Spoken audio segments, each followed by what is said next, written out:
சென்னையிலிருந்து 2 பயணிகளுடன் சென்ற ஓலா கார் ஸ்ரீபெரும்புதூர் அடுத்த தண்டலம் அருகே ஓட்டுநரின் கட்டுப்பாட்டை இழந்து விபத்துக்குள்ளானது.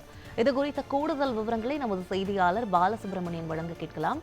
பாலசுப்ரமணியம், இந்த விபத்தில் ஏதேனும் உயிரிழப்புகள் ஏற்பட்டிருக்கிறதா? காயமடைந்தவர்களை மருத்துவமனையில் அனுமதிக்கப்பட்டிருக்கிறார்களா?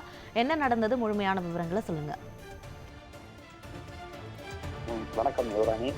சென்னையைச் சேர்ந்த கார் ஓட்டுநர் தினேஷ். இவர் ஓலா கார் நிறுவனத்தில் ஓட்டுநராக பணிபுரிந்து வருகிறார்.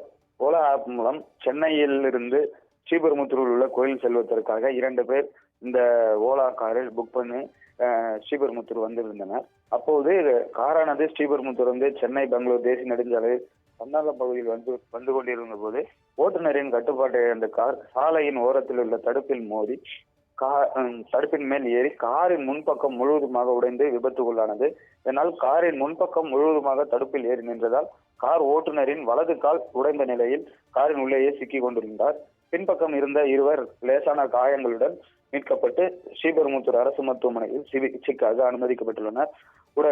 இந்த விபத்து குறித்து தகவல் அறிந்து விரைந்து வந்த ஸ்ரீபெரும்புத்தூர் காவல்துறையினர் மற்றும் ஸ்ரீபெரும்புத்தூர் தீயணைப்புத்துறையினர் காரின் முன்பக்கம் சிக்கிக் கொண்டிருந்த ஓட்டுநர் தினேஷை ஜேசிபி உதவியுடன் மீட்டு 108 ஆம்புலன்ஸ் மூலம் ஸ்ரீபெரும்புத்தூர் அரசு மருத்துவமனைக்கு அனுப்பி வைத்தனர்.